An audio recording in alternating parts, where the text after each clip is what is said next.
نحمده ونصلي على رسوله الكريم اما بعد فاعوذ بالله من الشيطان الرجيم بسم الله الرحمن الرحيم وعن ابي هريرة رضي الله تعالى عنه قال قال رسول الله صلى الله عليه وسلم من جعل قاضيا بين الناس فقد ذبح بغير السكين صدق الله العلي العظيم۔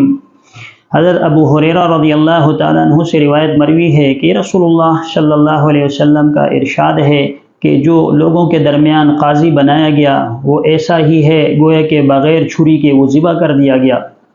اصل میں حدیث شریف کا مفہوم بہت وسیع ہے، لیکن مختصراً یہ کہا جا سکتا ہے اس حدیث کے متعلق جو شخص قاضی بنا دیا گیا یعنی دو آدمیوں کے درمیان فیصلہ کرنے کے لیے، تو یہ بہت مشکل عمل ہوتا ہے کہ کس کو انصاف دیا جائے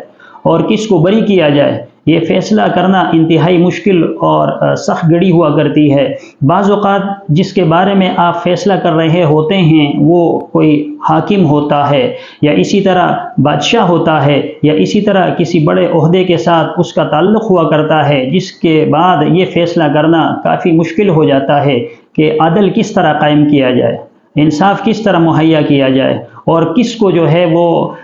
بری کیا جائے اور کس کو مجرم ٹھہرایا جائے۔ چنانچہ اس مشقت کو اٹھانا اور اس تکلیف کو اٹھانا ایسا ہی ہے رسول اللہ صلی اللہ علیہ وسلم نے جس کے بارے میں فرمایا کہ گویا کہ اس کو ذبح کیا گیا ہے بغیر چھری کے۔ اب چھری سے تکلیف ہوتی ہے لیکن وقتی طور پر انسان کو تکلیف ہوتی ہے، جبکہ بغیر چھری کی تکلیف وہ انسان کو بڑی مشقت اور اذیت کے اندر مبتلا کر دیتی ہے کہ انسان مرنے کے اندر وقت بہت زیادہ لے لیتا ہے۔ اسی طرح جو آدمی عادل ہوگا، جو انصاف کرے گا، تو وہ ہر لمحہ ہر وقت یہ سوچ رہا ہوگا کہیں وہ حدود شرعی سے تجاوز نہ کر جائے، یعنی دنیا کے اندر وہ گھٹ گھٹ کر اپنی زندگی گزارتا ہے۔ ایسے شخص کے بارے میں تبھی تو رسول اللہ صلی اللہ علیہ وسلم نے ایک جگہ فرمایا کہ 7 آدمی جو کل قیامت کے دن اللہ کی رحمت کے سائے میں ہوں گے، ان میں وہ ایک عادل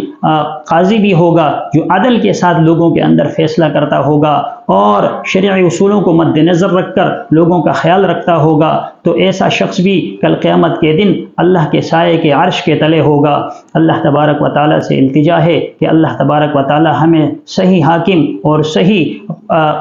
فیصلہ کرنے والے جج نصیب فرمائیں۔ وآخر دعوانا الحمدللہ رب العالمین۔